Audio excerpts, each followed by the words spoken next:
I want to talk a little bit about now where we kind of left off earlier. It was around accountability. And this is really to help begin to introduce the excellence at work concept and our guest speaker here today. But what I want to do is just take a couple of moments and talk a little bit about where we ended up on the agenda around accountability. We talked about having 2,365 people inside upstream, oilfield chemicals. We talked about a lot of goals and a lot of new value that we think we can bring to the customer, and trying to be a company that's better than we were apart, being better together than either company could be in the past by itself. And I do truly and firmly believe that we can be a better company and add more value and be more successful together as Nalco Champion than either Champion or Nalco could do in the past alone and by themselves. The sheer investment, infrastructure, people, knowledge, filling the gaps that both companies have, truly we complement each other as a company. The scary part of that is that we're going to grow to $3 billion by 2015 and $4 billion in 2018, and we've got 2,365 people, and we're going to be hiring 200 to 300 people a year, just in upstream. So that gives us a pretty good challenge. And really that challenge is, how are we going to manage, maintain, and control that growth in a way that doesn't get out of control?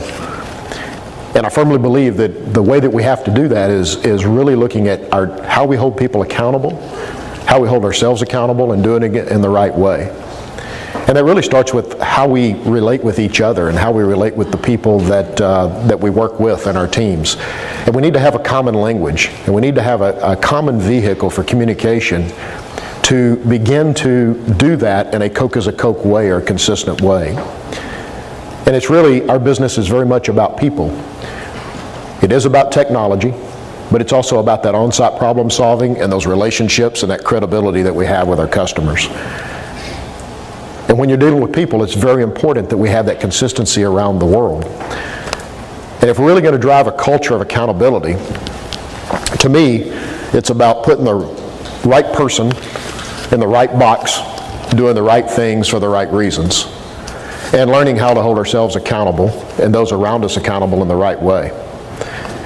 The one thing I've always, and I think all of you know this, you've all been in these jobs probably for a while, as bad as it may seem at times and as out of control as a problem may seem, it's always interesting how quickly it turns around when you put the right person in that box working that issue.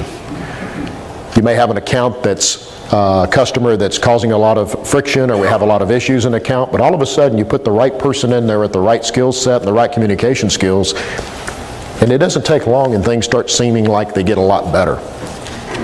And that's the same way in our organization. So when we look at our districts and our regions and our organization, the same concepts apply. When we really put the right people in the right box, and we try to give them a list of the right things, the goals and so forth that we talked about, and we align that with good purpose for them of why they're doing it, and they have a good understanding of why they're doing what they're doing and how their success rolls up to the company's success for them personally and for the company, we're off to the right start. You guys have all been through management leadership training, I'm sure, and that probably isn't a surprise to you. But the other piece of that is, in an organization that grows as fast as we grow, is how are we going to hold them accountable and hold ourselves accountable in the right way? So we've kind of started off on a journey in the past of how are we going to do that over the past couple of years from a Nalco legacy side. And as we kind of talked together as a new Nalco Champion management team, we thought it was important that this be a concept that we continue to carry on. And we're very fortunate to have an expert in that field with it, who we've learned a tremendous amount from over the past couple of years as a management team. And she is truly an expert in those type of principles of excellence at work. And the one thing that I really like about the principles is they're simple. They're not a complicated model with a whole bunch of stuff and a manual this thick. They're simple steps of how you communicate, how you work with someone, and how do you make sure that you really get the best of the best out of your team, of putting that right person in the right box, doing the right things for the right reasons. And I think it fits really well in what we do. I'm going to read just through a little bit of her accomplishments because I want to make sure that I don't miss anything. Normally I don't read off a script, but I don't want to miss anything, and she has quite a list of accomplishments, and I think it's important that you know who you're talking with or who you're speaking with. Our keynote speaker this morning is the author of Excellence at Work, The 6 Keys to Inspire Passion in the Workplace, and she's a nationally recognized speaker. An industry leader, she has worked with 20,000 leaders from over 450 companies on 4 continents. So don't tell me this doesn't work and apply all over the world, because it does. To inspire, teach, guide them to achieve excellence at work and in life. Many of the companies she has consulted with have earned recognition as best places to work and increased their success in attracting, optimizing, and retaining top talent. We're going to be hiring 200 to 300 people a year. Maintaining and recognizing and keeping our talent is very, very important to what we do. Sandy Asch is the principal of Alliance for Organizational Excellence, a San Diego-based consulting company. That's not why we had the meeting here, by the way. We have implemented this successfully in a few areas around the world already. I'd like to also recognize basically Danny Ray and Lionel Israel for their success in implementing this in Nalco, Angola, and across West Africa. It's really been quite an impact, I believe, on their business, and I think they're very much proponents of this concept in Angola, Nigeria, and across our West Africa business. It's been a real game changer for them. About a year ago, our management team from a Nalco side met with Sandy, and we began to teach and to learn these principles that she has around excellence at work.